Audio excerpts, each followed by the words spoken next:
In my second year at Columbia University, I actually took 7 classes, worked a part-time internship, ran a student organization, and aced all my exams based on a very simple productivity system. So when I first started at Columbia, I quickly realized that the way I used to study and how I managed my time didn't work anymore. Probably after I got my first 60 on my first quiz. So I realized that I really need a better system to keep myself together and manage my time better, just be more productive in general. But I have always had a weird relationship with a so-called productivity system because I saw online people share their very complicated productivity system and then those very perfect productive days in their life. For a long time, I wanted to have that so bad. Don't get me wrong, I really like to plan stuff and I really love and enjoy watching those productivity videos. Actually, I'm currently making one right now.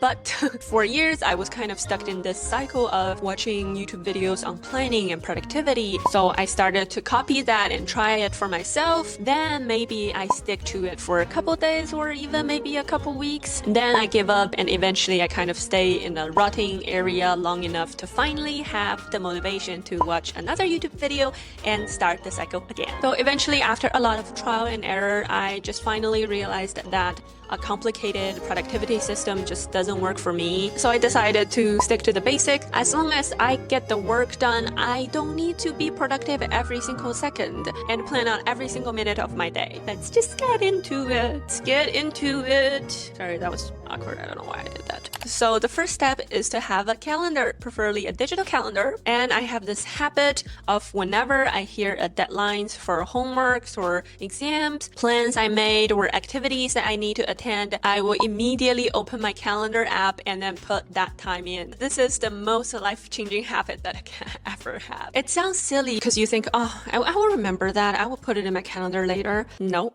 just put it there. Just do it right away. It takes 30 seconds. Because I used to have things all over the place. I have like homework deadlines in my notebook because that's where I take my notes in the class. And the meeting times are in my emails. It was messy. But now I just immediately put it in my calendar. So now it's all in one place and I can keep track of everything. I used to use Google Calendar, which is pretty nice for meeting all my basic needs, but it does have its limitations in terms of managing very complex projects. And between managing our studies, completing projects, and staying on top of all the personal tasks, life can be overwhelming, and that's where today's sponsor ClickUp comes in. You can try ClickUp for free. I've been using ClickUp for a while now and I love it. ClickUp has tons of features, but it's very customizable for individual needs. You can manage your projects, create drag and drop checklist boards, collaborate with study partners, track your time on various tasks. I consider ClickUp more of a workspace for me than just a productivity app. Let me show how I like to use it. I usually start by creating a folder for each project and just listing every single small task that's related to it. Then I will organize them a little bit, set due dates, and prioritize them. You can also view them in different formats, like a board or calendar, which is just so helpful. I also use the doc section for the actual content writing. And one of my favorite features is the whiteboard, which is just so nice. You can use it for mind mapping, brainstorming, or like creating vision boards. So everything is just in one place and I don't have to juggle multiple different apps. It also syncs to my phone, so I can use my phone to check my daily tasks or to-do lists. ClickUp has also been like a second brain for me. It tracks all my tasks, files, and ideas so I can stay more focused while doing other things. Go to tryclickup.co/hanjango to get started for free. Thank you so much, ClickUp, for sponsoring this video. Now go back to where we were before.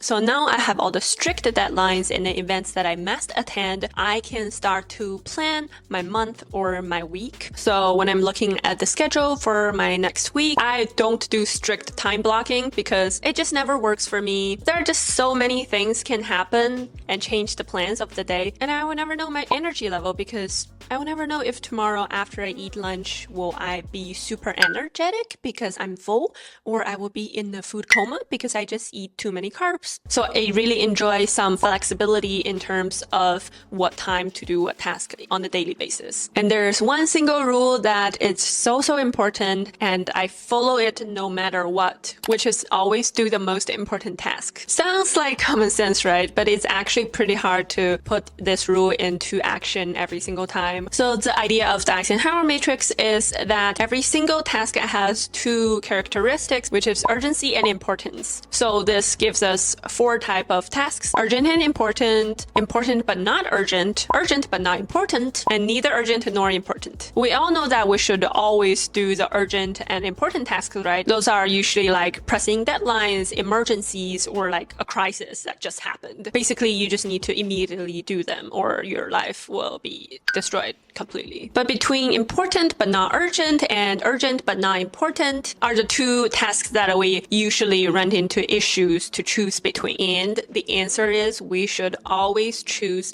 the important but not urgent ones. These are like relationship buildings or skill development or like exam that not gonna happen in 3 months but has the power to change your life. So while these tasks are not as urgent and we don't have as much of a motivation to do them immediately, they have a huge power and a huge impact over time. On the other hand, they're urgent but not important tasks, and they are usually interruptions and distractions. For example, if you get a text message from your friend, then you probably want to reply that immediately. But actually, they are not important, and you probably shouldn't drop whatever you're doing and start replying that text. And another extreme example is, let's say you have this one homework that's due in 2 hours, but it's actually only worth 0.1% of your final grade. And you also have this exam that's not going to happen in 2 weeks, but it worth 40% of your final grade. So naturally, we will want to do the homework that's due in 2 hours, right? Because it's so urgent. But because it's not as important, only worth 0.1% of your grade, we should probably focus on preparing for the exam, even though the exam is not going to happen in 2 weeks. This is a very extreme example. I'm just trying to convey that a huge part of time management is about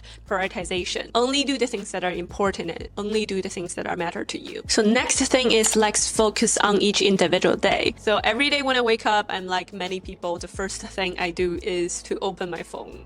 So I would just open my calendar app and check today's schedule and the to-do list and have a sense of what I need to do today. Then I will kind of plan my day a little bit. There are 2 rules that I follow. The first one is eat the frog. This means that I identify the most important task of the day, the one that I most likely procrastinate on, and I finish it first. This just helps me to make sure that I always get the most important thing done and helps me with procrastination so much. It's so easy to procrastinate by doing another task. For example, I should have been studying for exam, but I'm like, oh, I actually need to reply to that email that I haven't replied in 2 days. But do I actually want to reply that email? Is that important to reply that email? No. I'm only doing that because I don't want to study for the exam. And lots of time we feel in this trap like, oh, I'm gonna get up at 6 a.m. and I'm gonna go run 2 miles outside. And then today I'm gonna study for 5 different subjects for 2 hours each. But after like 2 days, I can't even get up in the morning because that was just too much and I can't stick to that schedule. I believe that the best system and the most productive thing is just to get the things done. If every day I can just get one thing done, I need to make sure that I'm doing the most important thing. And it's actually really good if every single day that I can get one important thing done. And the second rule is that I chain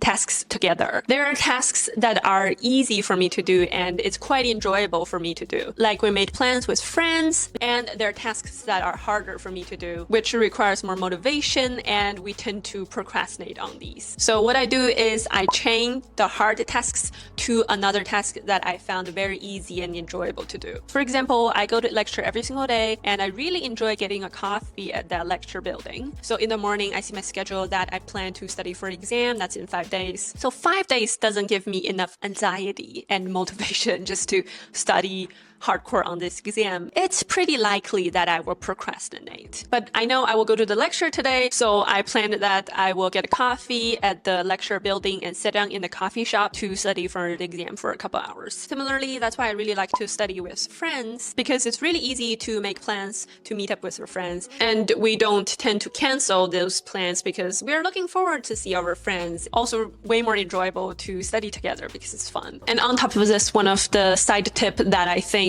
really helped me a lot is changing locations. So when I kind of lose focus or I'm just getting tired or don't have the motivation to study anymore, I always just to change a location. I always go to different library or different lecture buildings or different coffee shops to study, which just helps me so much. Because first of all, if I change location, I have to take a little walk. And a walk is always helping me to like recharge my brain a little bit. And you're more excited about a new environment. So it's a different mindset. It's easier for you to focus and more easier to get into the zone. And the last step is if I didn't finish some of my tasks of the day, then I will just reschedule it to tomorrow. Don't guilt yourself too much, and things happens. Before, sometimes if I don't get a task done, I'm like so sad. I kind of like soak myself into that emotion of like, oh, today was such a bad day, I didn't get things done, why am I so unproductive? The most important thing you can do is to have a productive next day. Finally, this is a little bit cliche, but it's so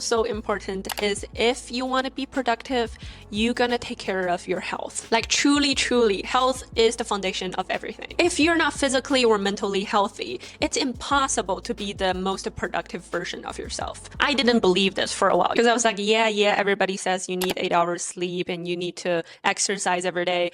But if I use those time to study, then I think my hard work will pay off. And it's not until lately I actually start to exercise every single day. I always have pretty good sleep because if I don't sleep 8 hours, I get really grumpy and I just couldn't focus. And I realized I just have more energy and it's easier to focus, it's easier to work, and my mood are just so much better all the time. Before, I'm always tired and lots of time I just need to power through, I thought, oh, it requires willpower. And I thought that's because I didn't sleep enough, but actually it's because I didn't exercise enough. So please take a piece of paper and draw this square. On each corner, you write sleep, water and food, joy, and exercise. Rate each one of them out of 10. If they're low, ask yourself, why do you think they're low and what's the problem? And think about things that you can fix them to make your rating higher. Trust me, every single day, focus on those things. Those should be your bare minimum to be productive. If you're more healthy, you're naturally more productive. Please don't sacrifice your health for productivity. That just doesn't make sense. It contradicts itself. If you found this video helpful, please hit the like button and subscribe. Also, you can find me on Instagram at hanjungo. Thank you so much for watching this video. I hope you have a wonderful day. I will see you next time. Bye!